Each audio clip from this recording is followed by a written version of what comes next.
Diálogos del pensamiento. Estar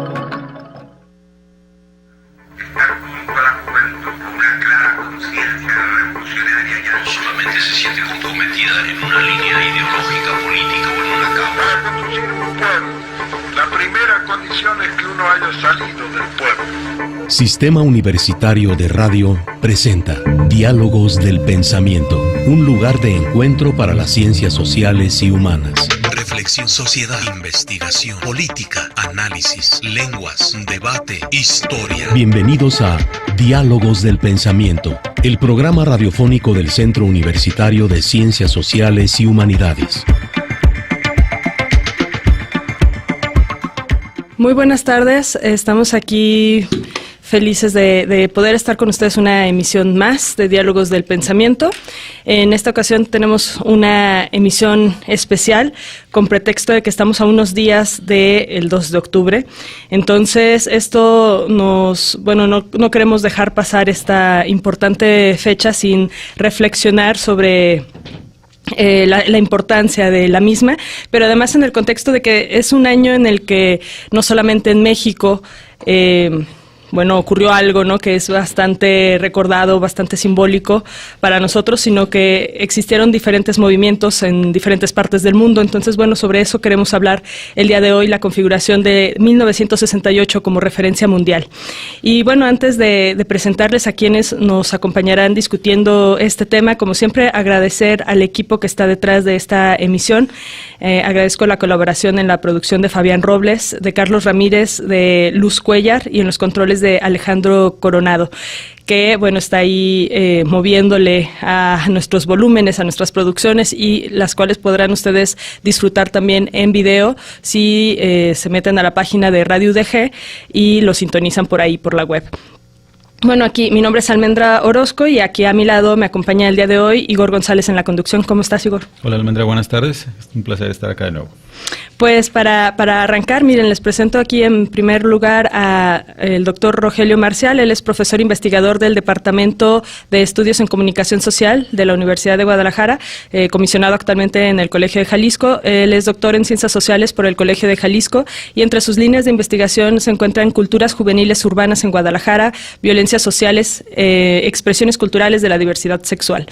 Y también nos acompaña el doctor Jaime Tamayo Rodríguez. Él es doctor en Ciencias Sociales por parte de nuestra Casa de Estudios y además es investigador del Departamento de Estudios sobre Movimientos Sociales.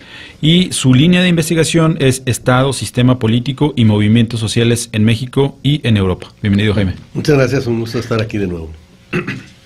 Pues para arrancar la discusión, vamos a escuchar nuestra primera sección. Ideograma.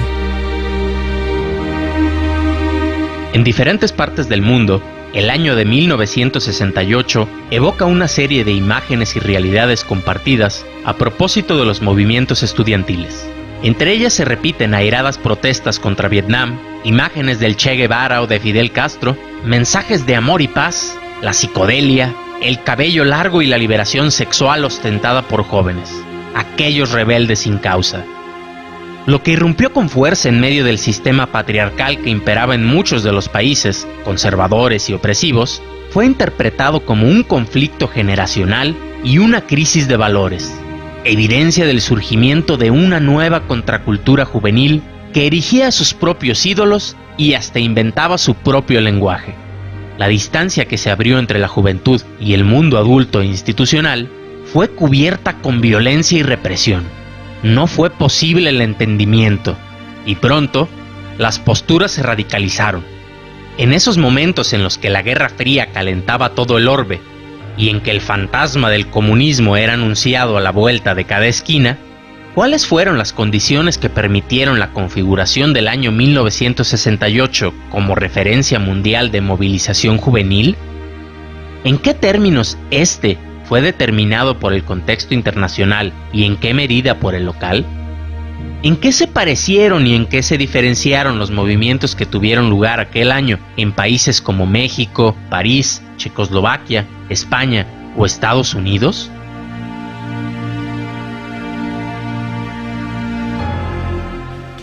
Bueno, pues aquí está esta pequeña introducción.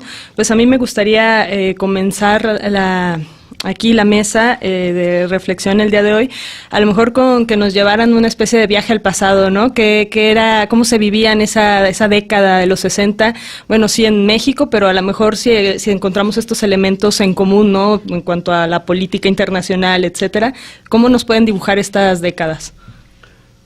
Bueno, mira, yo creo que hay un eje que va a marcar todos los movimientos, que es la guerra de Vietnam. Si nosotros revisamos prácticamente todas las luchas que luego terminaron en movimientos estudiantiles y populares, en el caso francés incluso un movimiento obrero, ¿no? Con una gran cantidad de huelgas, las más grandes que ha habido en su historia, todo eso se inicia de una u otra manera relacionado con la guerra de Vietnam y las protestas, aunque hay desencadenantes de otra naturaleza, ¿no? Tanto en el caso mexicano, que si la pelea entre dos equipos de fútbol y la intervención de porros, etcétera, o en el caso de Francia, un asunto de carácter reglamentario en una universidad regional en materia de educación sexual, etcétera. Pero el desencadenante final son las marchas en contra de la guerra de Vietnam. Ahora, cada espacio, digamos, de lucha estudiantil va a tener características propias. Por ejemplo, en el caso de Estados Unidos está muy atravesado por el asunto del Black Power, ¿no? Del movimiento negro, y bueno, también el surgimiento como parte del movimiento pacifista contra la guerra de Vietnam, que ellos son los principales agresores, los Estados Unidos, pues los jóvenes son los principales opositores, ¿no? O en el caso de Alemania está muy atravesado por asuntos que tienen que ver con la libertad sexual, en alguna medida en Francia, pero también la presencia en Francia de el pensamiento maoísta, es decir, 2 años antes, en el 1966, había iniciado la llamada Gran Revolución Cultural China, que impulsa Mao, pero con los estudiantes contra la burocracia política china, ¿no? Y que va a repercutir sobre todo en los franceses. En Alemania tenemos la presencia de algunos filósofos vinculados a la escuela de Frankfurt, aunque el que entonces cabeza ya de esta Horkheimer reniega del movimiento estudiantil. Pero hay elementos, digamos, muy particulares. En el caso mexicano, pues el papel protagónico muy importante que juega el Partido Comunista, a diferencia del resto de los países donde los partidos comunistas se oponen a este tipo de movimientos, por lo menos inicialmente, como en Francia, ¿no? Y ser joven, ¿qué era ser joven en estos tiempos, Rogelio? Bueno, hay que tomar en cuenta un contexto ahí también muy general, ¿no? Los 60, digamos, los años 60 del siglo XX es un momento de mucha protesta juvenil, porque en esos momentos los jóvenes, en todo lo que es la cultura occidental, pues, están viviendo un proceso de empoderamiento. Es decir, después de la Segunda Guerra Mundial, como los adultos varones salieron al frente de guerra, en los países industrializados los jóvenes pues tomaron las fábricas para producir lo que los varones andaban dejando, ¿no? Aparte, incluso también material para guerra, pero todo lo que necesitaban sus países. En el periodo de posguerra, cuando acaba la guerra y cuando los varones adultos regresan a las fábricas, pues los jóvenes siguen trabajando, y entonces esto, ya tener dinero ya los empodera, crean toda una cultura juvenil en esos momentos. Recordarán ustedes en los años 50 cómo incluso los Beatles, otros personajes, andaban de traje y corbata porque no había un estilo juvenil, no había una cultura juvenil. Con dinero en la bolsa los jóvenes empiezan a exigir formas identitarias para consumir, vestido, música, todo lo que tiene que ver con la cultura, y entonces están empoderados en el momento que, como bien dice el doctor Tamayo, vienen toda una serie de ideologías y sucesos políticos que los interpelen, ¿no? Es muy importante, como dice el doctor Tamayo, el movimiento estudiantil en los Estados Unidos, porque es el principal agresor hacia Vietnam y ocasiona un descontento, entre los jóvenes no comprenden por qué tanto una potencia tan fuerte agrede de esa manera un país tan pequeño.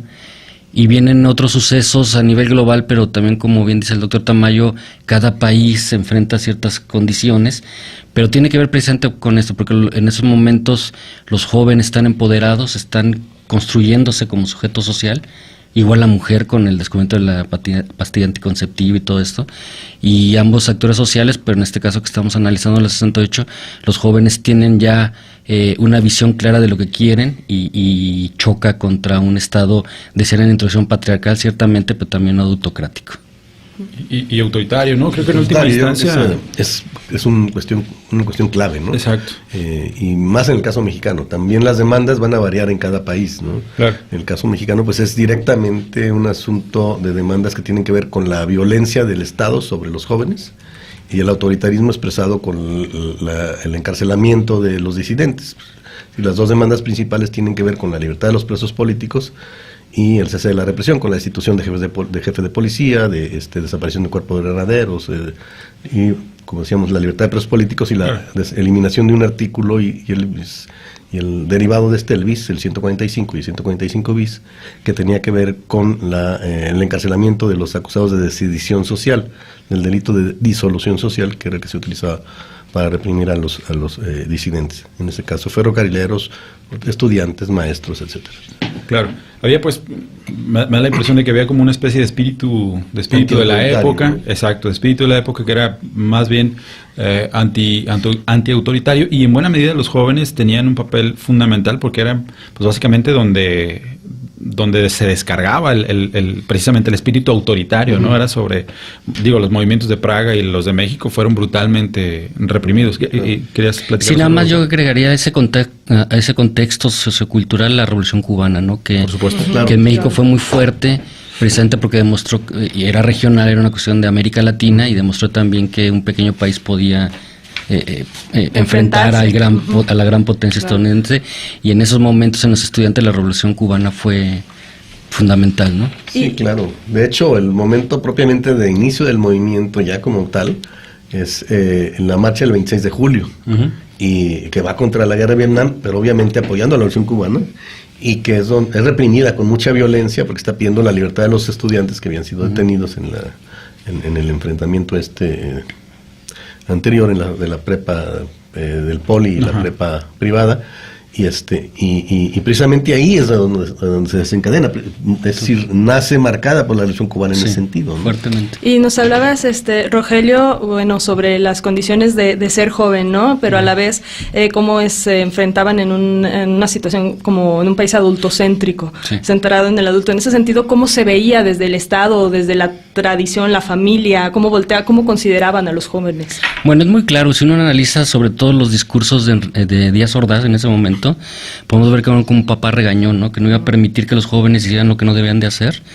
Hay que también entender que en ese momento el Estado mexicano entendía como sinónimo de juventud al estudiante. No había otra especificidad del joven. El joven tenía que estar en la escuela, y entonces el gobierno de la República concebía que tenían que estar en la escuela adentro, pero estudiando, y por tanto se veían, y cuando salían y hacían otras cosas no era posible, ¿no? Era una visión muy paternalista, muy autoritaria, y tiene que ver mucho también que los estudiantes tomaron la oportunidad de mostrarse ante el mundo por la proximidad de las Olimpiadas, y Díaz Ordaz no iba a permitir esto, ¿no? Entonces eso también fue como una visión que tenía el Estado hacia el joven, que en ese momento chocó mucho. Yo digo que todavía actualmente sigue habiendo una visión muy autocrática, ¿no? Que no entiende bien al joven, pero en ese momento era peor, ¿no? Y era una idea de paternalidad del papá regañón que si no me hacen caso doy cuerazos, ¿no? En ese sentido había muy pocos espacios en realidad, y los jóvenes pues salieron a construirlos, ¿no? A reclamarlos.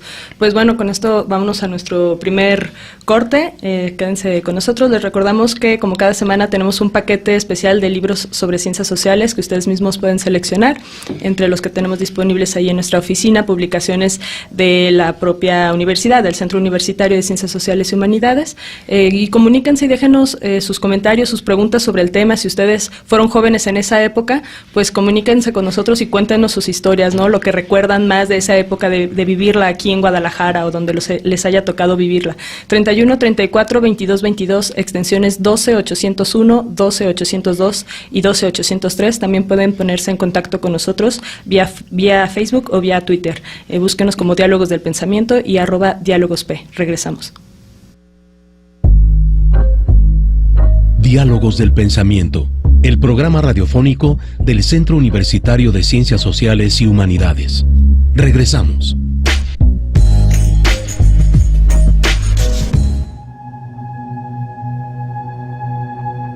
Parafraseando. cientos de millares de jóvenes iniciaron la marcha hacia la plaza principal. Grupos que no iban en el interior del inmenso ferrocarril humano repartían volantes y explicaciones a los curiosos y solicitaban dinero. La columna llevaba retratos de Guevara, de Ho Chi Minh, de Fidel Castro, de Camilo Torres, de los héroes que sí les decían algo a los muchachos. La más frecuente era la maravillosa fotografía de Guevara con una boina y una estrella en el centro. Ahí estaban cientos de retratos del hombre que apenas unos años antes fue asesinado por el ejército bolivariano y sus asesores estadounidenses, y que ahora revivía cientos de veces hasta hacerse indestructible. Más adelante, el presidente de la República declararía a la prensa que los huelguistas traían retratos de próceres importados. Nosotros tenemos propios y son los mejores del mundo. No necesitamos recurrir a otras historias. Aquí está la nuestra y es negada por los estudiantes. El presi está enojado. El presi está rabioso. ¿Qué hará el presi? El presidente habla con sus consejeros y decide acabar con los males de un golpe. Como el sastrecillo valiente, de un golpe. Liquidar el movimiento, cueste lo que cueste. No puede tolerarlo. Daña al país. Se avecina la Semana Deportiva Internacional. El cambio de poderes. El ejemplo es negativo. Y pregunta a Lupanales cuándo es la próxima concentración masiva y escucha una fecha. 2 de octubre. Y un dato. En la Plaza de la Cultura. Extracto de El Gran Solitario de Palacio, de René Avilés Favila. Bueno, pues ahí está este extracto que claro es pura ficción, ¿no? Pues bueno, aquí nos hablan de la presencia de ciertos elementos en las protestas que hacen referencia a lo que ya nos comentaban ustedes en el bloque anterior, ¿no? Estos elementos que podrían parecer que no tenían que ver con nuestra cultura y cómo podemos entender entonces que estos imágenes, estos valores se reprodujeran, se encontraran en las diferentes movilizaciones como un espíritu de un espíritu compartido, ¿no?, de la época. Bueno, ya señalaba también Rogelio, el asunto del impacto de la Revolución Cubana va a ser determinante en toda América Latina. Y el Che Guevara, que no murió unos años antes, sino que murió unos meses antes, muere ahora precisamente el 8 de octubre, celebraríamos o conmemoraríamos los 50 años de su asesinato. Y digo asesinato porque estaba ya detenido y herido y fue asesinado por instrucciones de la CIA. Pero el Che Guevara en ese momento, que ya era una figura mítica, pues se convierte en el gran símbolo de los jóvenes, ¿no?, de la voluntad de entrega de manera generosa por la libertad de los pueblos, por la igualdad, etcétera. Entonces, es un asunto que va mucho más allá y que siempre ha estado presente. Es decir, es absurdo este discurso que se presenta ahí, que sí correspondió en mucho al discurso no solo de Díaz Ordaz, sino de las élites del momento. Hay que ver la prensa de entonces, las declaraciones en las cámaras de diputados, etcétera, y de senadores en ese sentido. Pero en realidad, digamos, simplemente si nosotros revisamos la misma historia de México, pues Mina y los 300 valientes, muchos de ellos, aparte de Mina, eran españoles, por ejemplo, ¿no? Y si vemos la Revolución de Independencia en los Estados Unidos, la presencia de Lafayette, ¿no? Y así, es decir, no la presencia de los internacionalistas no es un invento de la Internacional ni es algo del siglo XX. Ha estado presente en muchos momentos y es algo que también las figuras relevantes pues están presentes en la visión y en la historia y en la perspectiva que toman. Es decir, yo no dudaría que, como no puedo dudar que muchos de los políticos se inspiren en Napoleón hoy, por ejemplo, o que Díaz Ordaz pudiera haber inspirado en Nerón, ¿no? Yo quisiera colocar sobre la mesa 2 preguntas, trayendo a colación lo que ya nos platicaba Almendra. La primera es que la disputa que había en esa especie de espíritu de la época tenía que ver con evidentemente un sentimiento anti-autoritario, y este estaba enclavado en buena medida en los sectores estudiantiles, juveniles, pero sobre todo estudiantiles.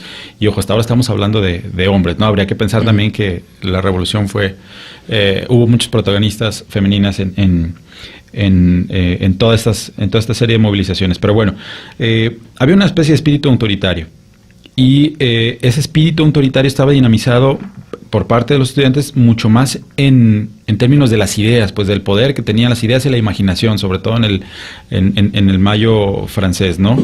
Que era básicamente una de las banderas explícitas de aquella movilización. Mientras tanto, el Estado tenía estrategias brutalmente represoras. Y en este sentido, ¿qué nos podrían decir al respecto? ¿Cómo lo perciben? Yo te diría que aún en ese contexto habría grandes diferencias, ¿no? En Estados Unidos, con todo y la violencia y la represión contra el movimiento negro, que bueno, sabemos que fue toda una estrategia, por ejemplo, del FBI para acabar con las Panteras Negras, etcétera, pero propiamente la represión al movimiento estudiantil creo que no pasó de 4 o 6 muertos, ¿no? En el caso francés fue también un número muy limitado, no pasó de una veintena, probablemente menos. Pero, ¿mandé? En Praga fue... En Praga sí, pero eso implicó un cambio de gobierno. Sí, por supuesto. ¿Sí? Y aquí fue mucho más violento que en Praga y que en París y que en Nueva York o que en Berkeley, etcétera, en Los Ángeles. Y sin embargo, aquí no provocó ningún cambio. Lo que provocó fue precisamente el evidenciar la cerrazón a las posibilidades de expresión de los jóvenes o de cualquier expresión de política disidente, que tuvo como consecuencia la aparición de la guerrilla urbana posteriormente.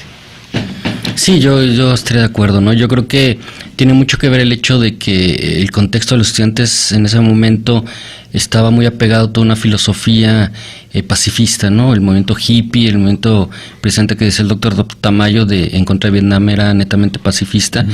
También, como bien se dice, el pensamiento de la época en esos momentos era la necesidad de un cambio, ¿no? Y que si era necesario revolucionario, pues tendría que ser revolucionario. Pero hay que considerar que en esos momentos, como bien dice Igor también, era el joven, era estudiante, ¿no? Como decíamos, ¿no? Y los estudiantes eran capas medias, ¿no? Entonces, no, realmente los jóvenes radicalizados de clases populares se unieron a la guerrilla, como dice el doctor Tamayo, ¿no? Todo el movimiento guerrillero de aquellos años. Pero los jóvenes estudiantes de clase medieros traían una idea como esto que mencionaba hace rato, sobre el triunfo de las ideas, que el convencimiento a partir de las ideas de progresar, de mayor democracia, iba a lograr algo, ¿no? Y el Estado respondió de una forma muy autoritaria porque no estaba ni lo mínimo dispuesto a aceptar opiniones, no digamos de la sociedad civil en general, sino particularmente de los jóvenes, que si actualmente se sigue con esa idea, pues en aquellos años era mucho más claro que no tiene nada que aportar, que es gente que no tiene experiencia, no tiene nada que decir y tienen que obedecer, ¿no? Claro. Tienen que estar donde se les dice, los papás, el cura o el presidente, no están para estar de contestones. Entonces yo creo que sí fue un pensamiento estudiantil pacifista, tratar de convencer. Y bueno, la represión fue muy fuerte porque Tlatelolco fue una trampa para acabar de un trancazo, como decía la introducción, con el movimiento, porque venían las Olimpiadas y fue una trampa donde la brutalidad se ejerció ahí. Sí, bueno, de hecho hay una cosa interesante, es decir, el caso mexicano que narra Rogelio, pues expresa muy bien ese autoritarismo irremediable del Estado mexicano, que contrario a lo que pasó, por ejemplo, en Francia, donde un personaje que representaba el heroísmo francés, la resistencia, que era De Gaulle, que era un tipo muy autoritario, que había decidido cómo iba a ser la República Francesa, etcétera. Bueno, cedió a las demandas de los estudiantes, después cedió a las demandas de los obreros y terminó sometiéndose a un referéndum a través de una fórmula ahí de poner a referéndum una propuesta de él, pero que amarraba, de hecho, su permanencia o su salida, y finalmente pues la gente votó por su salida y se fue, ¿sí? Es decir, esto nos habla de la capacidad de recepción o de apertura, en todo caso, a las movilizaciones y a las demandas populares, o a la cerrazón, en el caso mexicano, a cualquier movilización, y las respuestas mucho más violentas que se dieron aquí, ¿no? Claro. Y la segunda pregunta que me interesaba colocar sobre la mesa es, analizando ya todo esto que nos han dicho, bueno, ¿qué tan diferente es el contexto en el que estamos situados hoy, ¿no? ¿Qué tan diferente es al de la década de finales de los 60 en el siglo XX? Más que tenemos que irnos a un corte. ¿Les parece si regresamos con esta pregunta? Y antes de irnos, me gustaría aquí leer unos comentarios que nos han llegado a propósito de lo que les preguntaba a nuestros radioescuchas, que nos contaran sus experiencias. Por ejemplo, Alfonso Mendoza nos escribió en Facebook: días aciagos para ejercer la libertad plena, sometimiento implícito hacia el conservadurismo, pero vivíamos y la ciudad nos permitía soñar. Éramos felices aún artificialmente. Nadia Zavala también nos dice: días muy duros para encontrar la forma de expresarse, pero aún así los jóvenes encontraban la manera de hacerlo. En la actualidad existen una infinidad de foros y veo con tristeza muchos comentarios vanos e inservibles, desperdiciando la oportunidad que tienen de hacer notar sus inconformidades, sueños y esperanzas, pero eso nos da la oportunidad de conocer la forma de pensar de la juventud. Y vía telefónica se comunica alguien que no nos dijo por aquí su nombre, pero dice: lo que recuerdo en el 68 de la Ciudad de México, las calles llenas de tanquetas con los soldados que te revisaban, a las mujeres las manoseaban, salíamos a hacer pintas y eran reprimidos, hasta les jalaban los cabellos. Ella felicita el programa, refiere que estos meses de septiembre son particularmente tristes para ella, pero insiste en la necesidad de no olvidar, de hacer que esto perdure en la memoria y concientice socialmente. Bueno, nos felicita por abordar estos temas. Gracias a los que se han comunicado con nosotros. Vámonos a un corte y regresamos. Detrás de la puerta habitan los diálogos del pensamiento. Regresamos.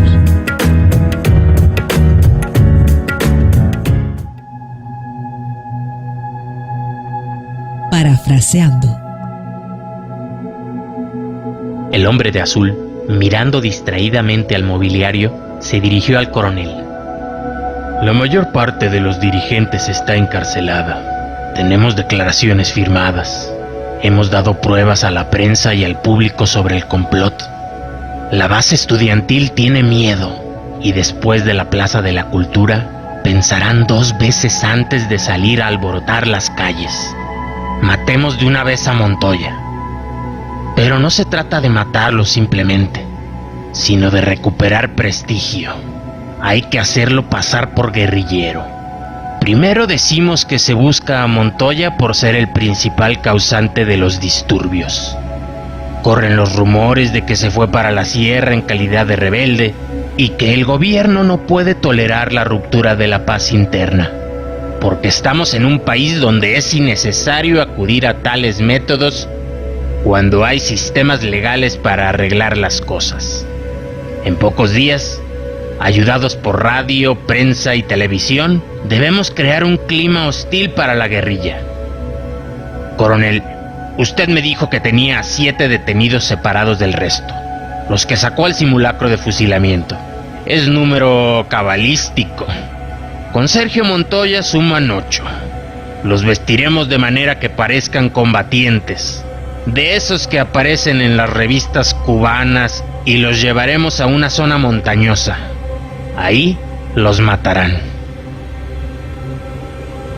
Extracto de El Gran Solitario de Palacio, de René Avilés Fávila. Bueno, pues estamos de regreso y bueno, con esta cápsula nos da pie a hablar este bloque sobre estas represiones que se ejercieron en los diversos estados-nación. Nos hablaban en el bloque anterior que en México particularmente fue, bueno, una masacre mayor de lo que ocurrió en los demás países. ¿Cómo podemos entender esto? ¿Se debía a la presión que existía en la mirada internacional con los Juegos Olímpicos, a la tradición represiva que ya presentaba el Estado mexicano? ¿Cómo podemos entender esta diferencia? Mira, sí había una presión internacional, por supuesto, porque siempre el imperio siempre ha actuado y ha tratado de orientar las cosas hacia donde él quiere. Pero México en muchas cosas mantuvo, aún en los peores momentos, estoy hablando del Estado autoritario, social autoritario, en la época todavía hasta antes de la primera derrota del PRI, porque esperemos que pronto haya otra derrota. Este Estado, digamos, por ejemplo, aún en el peor momento, como es el de Díaz Ordaz, se opuso a la intervención en Santo Domingo, o se negó a romper las relaciones con Cuba, es decir, mantenían una cierta independencia en algunas cuestiones. El asunto ahí también tiene que ver con el carácter mismo autoritario, no solo del Estado, toda la estructura autoritaria, sino que Díaz Ordaz alimentaba esto, y hay que recordar que el presidencialismo mexicano pues es prácticamente un proceso de deificación, es decir, se convierte en un dios, ¿no?, esta figura presidencial, y todos lo imitan. Si se declara socialista, pues todos son socialistas, pero si se declara anticomunista, todos son anticomunistas, y bueno, cada quien compite por ser más papista que el Papa. Y hay que recordar que el inicio, digamos, del movimiento, de manera más puntual, pues tiene que ver con este enfrentamiento que habíamos dicho de dos prepas, pero que es reprimido con mucha violencia por los granaderos, y que se meten en las prepas, etcétera. Y esto es una decisión tomada por el regente Corona del Rosal, un militar que quiere dar la imagen de la fortaleza que tiene Díaz Ordaz a través de la represión con cuestiones de esta naturaleza. Y entonces se va desencadenando cada vez un discurso cada vez más agresivo conforme vaya habiendo más demandas de los estudiantes. Primero la libertad de los estudiantes presos, el castigo a los responsables, después pasan ya también a pedir la libertad de los presos políticos, la desaparición del artículo 145 y 145 bis, pero a consecuencia de que son reprimidos. Decíamos, el 26 de julio hay 200 detenidos, 500 heridos, 8 muertos. Es allanado el local del Partido Comunista, el local de la Voz de México, que es el periódico del Partido Comunista. Son detenidos los dirigentes que en ese momento pueden agarrar. En fin, hay toda una estrategia represora que se cierra a cualquier consideración. Después vendrá incluso la ocupación primero de Ciudad Universitaria, también del Politécnico, la renuncia del rector, que obliga de alguna manera a que saquen al ejército de Ciudad Universitaria, y el propio Consejo Universitario se niega a aceptar esta renuncia. Bueno, las marchas donde participan sectores que podrían ser considerados no antisistémicos, ¿no?, encabezados precisamente por el propio rector de la UNAM. Entonces todo esto que pareciera dar,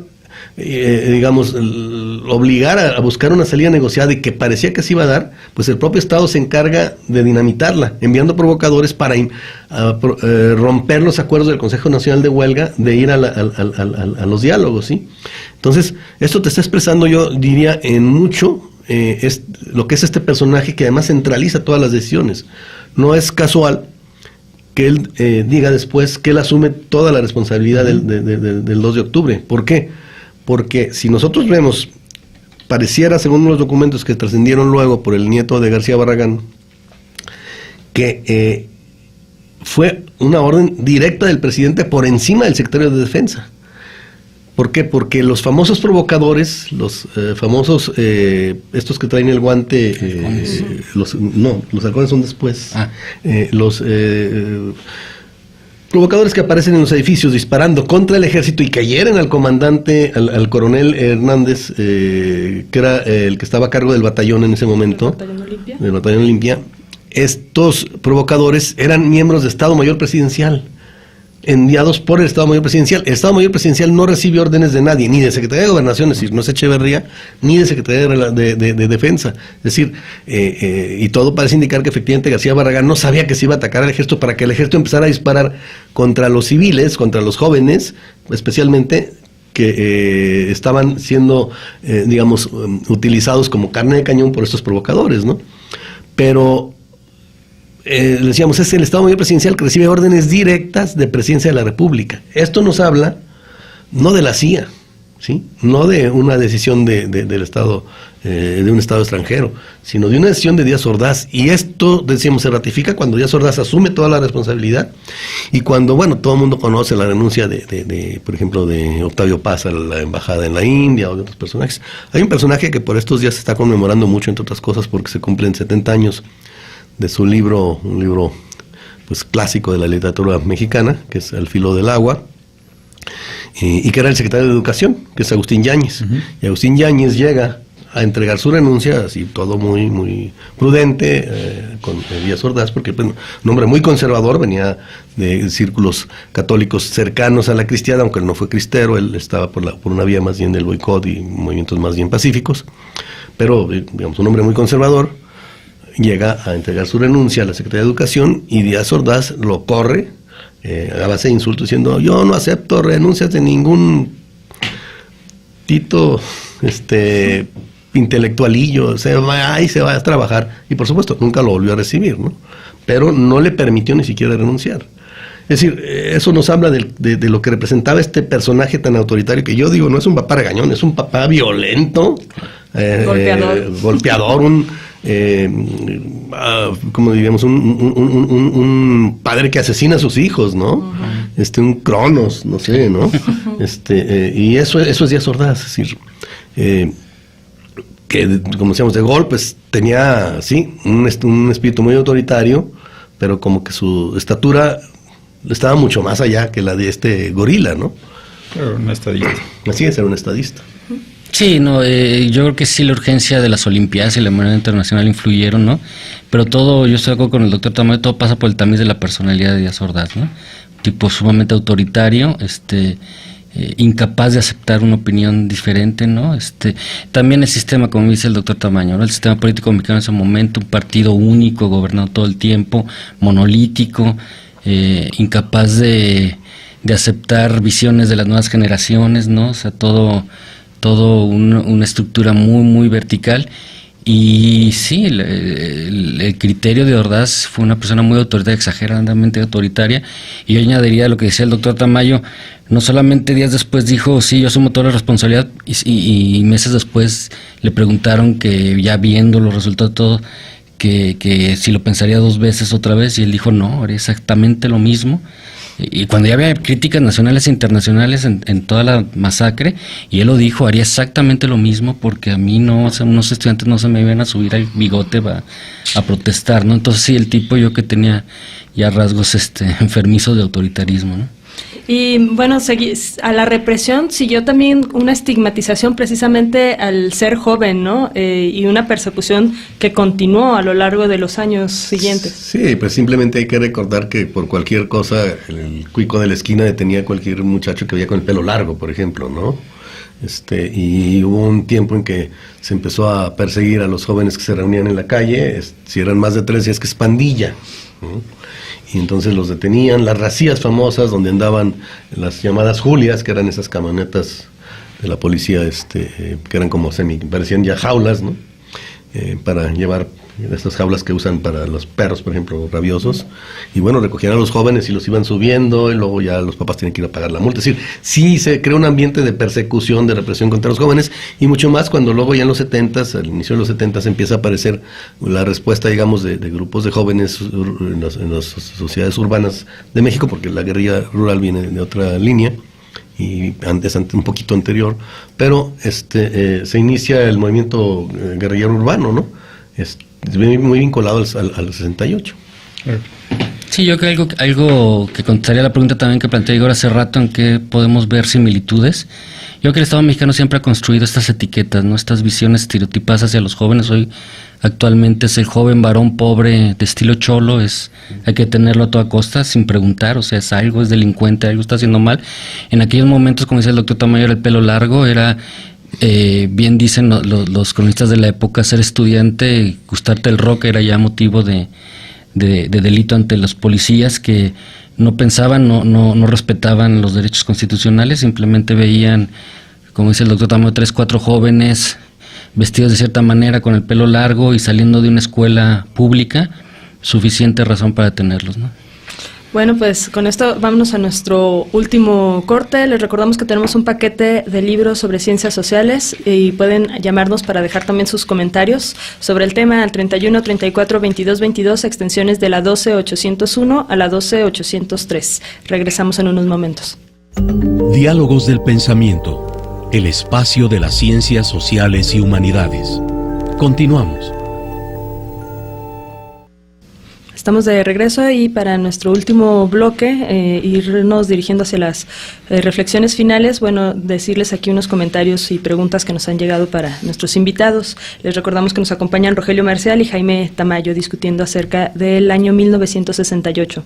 Durruti de Alba Martínez, él dice, buena tarde, ¿qué opinan los invitados del libro de Monsiváis y Scherer? ¿Nos replantearía el papel de García Barragán? Joe Pino dice, ¿nunca vislumbraron que el movimiento terminaría en una futura masacre? Y Kudrat Kaur, saludos, dice: hola, excelente programa, interesante la metáfora del padre autoritario. En ese sentido, ¿quién sería la madre y qué características tendría? Creo que es necesario hablar también del movimiento feminista, que en esa época estaba en pleno auge internacional. En ese sentido, estaría interesante preguntarnos hasta qué punto el movimiento de las mujeres contribuyó a la revuelta del 68 y luego por qué nos cuesta tanto reconocer la participación de las mujeres en los movimientos estudiantiles. Gracias y muchos saludos. No sé si le quiera sumar a esta serie de preguntas, sí, Igor. Sí, bueno, platicamos en el corte que había una pregunta pues allá al aire que se interrogaba sobre qué tan diferentes o qué tan iguales somos con respecto a la década, a finales de la década del 60 del siglo XX, pero también qué significa hoy para nosotros todo este referente, ¿no? O si más bien si este es un referente o no, casi con esta idea de la metáfora de si se ha olvidado ya el 2 de octubre o si realmente no se olvida. Yo tenía colocado sobre la mesa una especie de hipótesis que en aquel momento había dos factores que alimentaban esa especie de espíritu de la época del que hablábamos. Uno era el pensamiento imaginativo como bandera para producir cambios importantes, pero también las posibilidades que se derivaban del estar juntos, de movilizarse de manera colectiva, y creo que por ahí andaría una de las diferencias o quizá una de las similitudes, ¿no? Y me gustaría conocer más bien lo que ustedes piensan. Sí, bueno, yo te diría dos cosas. Primero, con el actual gobierno de Peña Nieto hemos visto una recuperación del espíritu autoritario cada vez más claro. Y más burdo, ¿no? Y más burdo. Ayotzinapa simplemente, y de ahí para adelante, ¿no? Pero a su vez, en la sociedad yo sí veo un repliegue en la conciencia, sobre todo porque se ha sembrado de manera muy profunda el neoliberalismo, y aquí no como una frase hecha, sino en todo lo que significan sus valores, sus antivalores, que tienen que ver con la individualidad, el individualismo, los derechos individuales, etcétera, que los presentan como los únicos derechos humanos, cuando los derechos humanos tienen que ver también con la educación, con el derecho a la vida misma, a la salud, etcétera, y cuando no se preocupan, digamos, porque los niños tengan alimentos, sino se preocupan porque si Juan Pérez no tiene acceso a manejar los recursos como le da la gana, o a vender un pedazo de su cuerpo, ¿no? Un riñón, etcétera. Esa es la libertad que nos podría representar mucho esta idea individualista. Pero eso se expresa también en un desprecio o por lo menos una indiferencia a la actitud solidaria, a la visión colectivista y de lo que tú decías, pues, de una lucha común, colectiva, que no se ve ya en el conjunto de la sociedad. No digo que no haya comunidades, por ejemplo, que vienen arrastrando una cultura prehispánica, incluso de vida comunitaria, o ciertos grupos sociales o grupos políticos que mantienen viva la idea de la lucha colectiva, pero en principio vemos un individualismo feroz, ¿no? Esto llega a cobrar fuerza porque, por ejemplo, todo el mundo hemos visto con mucho pues reconocimiento la participación de sectores en la Ciudad de México a raíz del temblor, trabajando o luchando por el recuperar cuerpos, recuperar personas, etcétera, en los escombros. Pero no vimos en el 19 de septiembre del 85 tanta rapiña como la estamos viendo ahora, ¿sí? Esa deshumanización de otro sector de la sociedad. Claro. Es decir, y eso, todo este auge de la delincuencia, es también una consecuencia de una visión en la que lo que importa es que yo tenga la capacidad de consumir todo lo que se me atraviese, y por tanto yo no estoy interesado en luchar por los derechos de todos, sino por lo que yo pueda obtener, y llevado al extremo, pues por lo que yo pueda rapiñar, ¿verdad? En una sociedad como la sociedad fundamentada en esta idea neoliberal.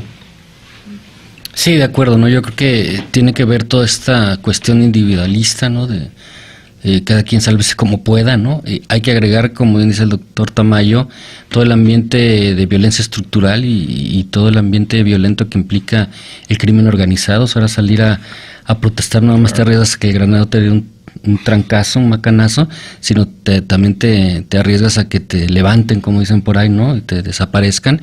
Esto hace que la gente se pues tenga miedo, ¿no? Que tenga mucha precaución. Es doloroso ver, por ejemplo, yo cuando hablo con mis alumnos de sociología, donde se entendería que sería el último reducto donde estas cosas estuvieran vivas, ¿no? Estamos con gente con instrucción profesional, ¿no? A nivel universidad, en una carrera nítidamente social que tiene que ver con estos aspectos, y los chavos se les está yendo ya, ¿no? O sea, el argumento de que no lo vivieron, de que está muy lejano, desgraciadamente sí uno ve cómo se está olvidando el 2 de octubre, hasta el 29 de septiembre en Ayotzinapa también de repente van 3 años apenas y ya la gente no se acuerda mucho. Yo creo que hay un proceso muy serio, esto ha sido estudiado sobre todo por gente del Cono Sur con los gobiernos militares, ¿no? De olvido, ¿no? Que hay un gobierno claramente interesado porque estas cosas no nos recuerden nada, ¿no? Pero también yo coincido con el doctor Tamayo que hay sectores sociales, organizaciones que están reinventando esta forma de lucha, ¿no? Y creo que hay claros colectivos feministas, homosexuales, juveniles, indígenas, que están buscando la manera de dejar huella, de rememorar todas estas acciones. El compromiso es todos los demás, ¿no? Que estamos o que debemos recordar, ¿no? Como decía Igor en el corte, creo que nuestro compromiso va más allá del voto, ¿no? Tenemos que ser ciudadanos plenos, exigir los derechos y no olvidar este tipo de movimientos porque nos marcaron y nos seguirán marcando, y también tenemos que encontrar salidas a lo que estamos viviendo, ¿no? ¿Algún comentario sobre...? Yo recordaría pues no es una frase, sino todo un pensamiento detrás de esto, de Fidel Castro, que señalaba que en estos tiempos la lucha más importante es la lucha por las ideas, ¿no? Claro. Y creo que finalmente el 68 tú señalabas, Igor, cómo se fundamentó en buena medida en las ideas, y bueno, las ideas encontraron enfrente tanques de guerra y macanas cuando les iba bien, ¿verdad? Pero pues esas ideas trascendieron. Exacto, resultan más poderosas. Creo que otra vez estamos en una época en la que es muy importante derrotar este sentido común neoliberal que se ha implantado y que nos ha llevado a tener una sociedad dividida, desintegrada, atomizada precisamente en esta idea individualista, y tratar de reconstruir un pensamiento social, colectivista, solidario, y que es el que nos podría precisamente hacer crear condiciones para reconstruir este país que está totalmente desgarrado, ¿no? ¿Algún comentario sobre el libro que les preguntaban? Perdón. Sí, precisamente yo hacía referencia a los documentos que entregó el nieto de García Barragán, que Scheller precisamente publica y donde queda en evidencia que la decisión del 2 de octubre, es decir, de la masacre, fue tomada en solitario, efectivamente, por Díaz Ordaz, y que se opera a través de su Estado Mayor, es decir, el Estado Mayor, como señalaba yo, no recibe órdenes de García Barragán, es decir, no recibe órdenes del Secretario de Defensa, no recibe órdenes del Secretario de Gobernación tampoco, sino directamente recibe órdenes del presidente, nada más. Y al haber actuado así es porque precisamente él fue el que tomó la decisión de asesinar incluso militares, sus propios militares, para que estos respondieran. Una provocación. Era una provocación, pero ya en el peor de los sentidos, ¿no? Es decir, de atacar a sus propias fuerzas para que éstas respondieran, muy al estilo gringo, por cierto, de esas famosas falsas banderas, respondieran contra el pueblo, ¿no? Como el incidente de Tonkin para invadir Vietnam, para atacar Vietnam, o cuando la guerra de España, etcétera. Siempre los Estados Unidos han hecho eso. Bueno, Díaz Ordaz parece que había aprendido muy bien de los gringos en este sentido. Pues ya se nos acabó el tiempo. Nos queda un minuto. No, menos 5. Exacto. Y bueno, aquí unos comentarios finales. Max Damián Rangel dice: buenas tardes, diálogos, excelente, interesante programa. También Gregorio Alfonso felicita a todo el staff. Él menciona que no hay que olvidar esa barbarie. Alejandro también felicita el programa, dice que han estado muy buenos los temas de la última semana. Pues muchísimas gracias a todos los que nos escucharon, nos acompañaron a lo largo de esta hora. Gracias, Jaime, Rogelio, Igor. Finalmente, a ver, un número, Rogelio, del 1 al 10, a ver quién se lleva nuestro paquete de libros. El 7.